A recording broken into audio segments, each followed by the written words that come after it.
continuing our journey on Ecclesiastes and looking at each chapter of Ecclesiastes. And if you haven't watched the previous two videos, then I would encourage you to do so.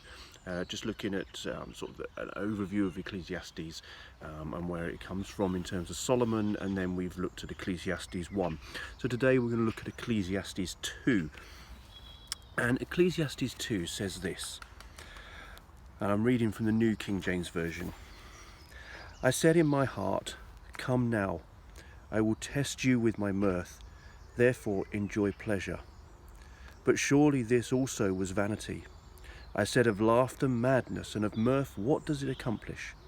I searched in my heart how to gratify my flesh with wine, while girding my heart with wisdom, and how to lay hold on folly till I might see what was good for the sons of men to do under heaven all the days of their lives. I made my works great, I built myself houses and planted myself vineyards. I made myself gardens and orchards, and I planted all kinds of fruit trees in them. I made myself water pools from which to water the growing trees of the grove. I acquired male and female servants, and had servants born in my house. Yes, I had greater possessions of herds and flocks than all who were in Jerusalem before me. I also gathered for myself silver and gold and the special treasures of kings and of provinces. I acquired male and female singers, the delights of all the sons of men, and musical instruments of all kinds. So I became great and exiled more than all who were before me in Jerusalem. Also to my wisdom remained with me. Whatever my eyes desired, I did not keep from them. I did not withhold my heart from any pleasure. For my heart rejoiced in all my labour, and this was my reward from all my labour. Then I looked on all the works that my hands had done, and on the labour in which I had toiled, and indeed all was vanity, and grasping for the wind. There was no profit under the sun. Then I turned myself to consider wisdom and madness and folly. For what can the man do who succeeds the king? Only what he has already done. Then I saw that wisdom excels folly, as light excels darkness. The wise man's eyes are in his head, but the fool walks in darkness. Yet I myself perceived that the same event happens to them all. So I said in my heart, as it happens to the fool, it also happens to me. And why was I then more wise? Then I said in my heart, this also is vanity. For there is no more remembrance of the wise and of the fool forever, since all that now is will be forgotten in the days to come. And how does a wise man die as the fool? Therefore, I hated life, because the work that was done under the sun was distressing to me, for all is vanity and grasping for the wind. Then I hated all my labour, in which I had toiled under the sun, because I must leave it to the man who will come after me. And who knows whether he will be wise or a fool? Yet he will rule over all my labour in which I toiled, and in which I have shown myself wise under the sun. This also is vanity. Therefore I turned my heart and despaired of all the labour in which I have toiled under the sun. For there is a man whose labour is with wisdom, knowledge, and skill, yet he must leave his heritage to a man who has not laboured for it. This also is vanity and a great evil. For what has man for all his labour, and for the striving of his heart with which he has toiled under the sun? For all his days are sorrowful, and his work burdensome. Even in the night his heart takes no rest. This also is vanity. Nothing is better for a man than that he should eat and drink, and that his soul should enjoy good in his labour. This also I saw was from the hand of God.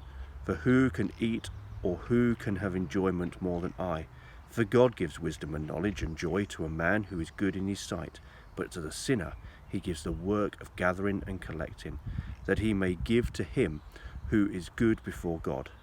This also is vanity and grasping for the wind.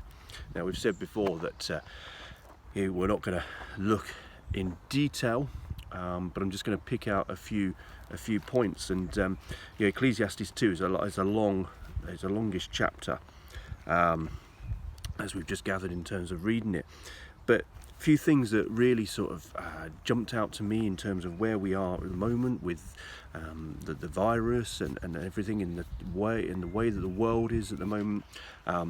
and could be applied to our own lives. So firstly,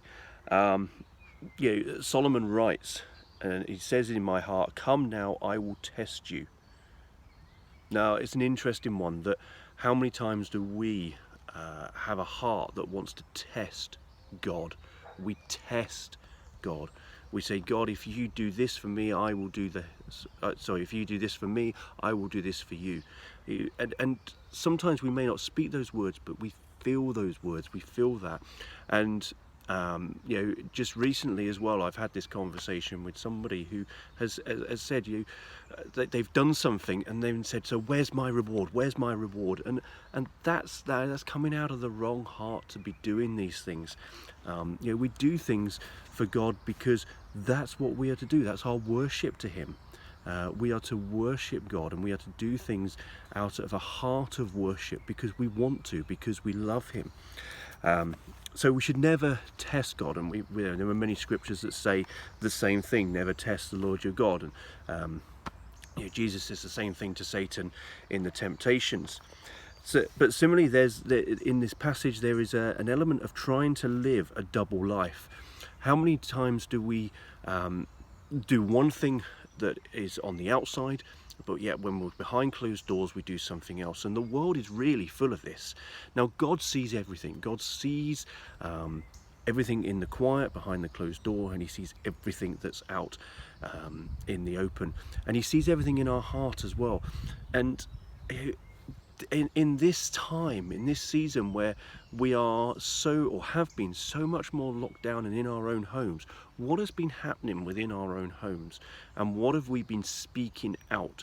As we've been contacting people, we've been video conferencing, all those things.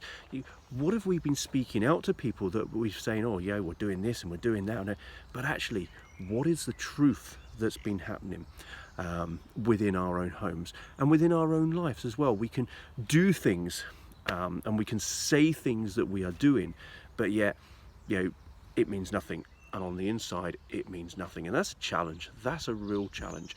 But it's not leading a double life. And I know from my own example, my own life, I've done that.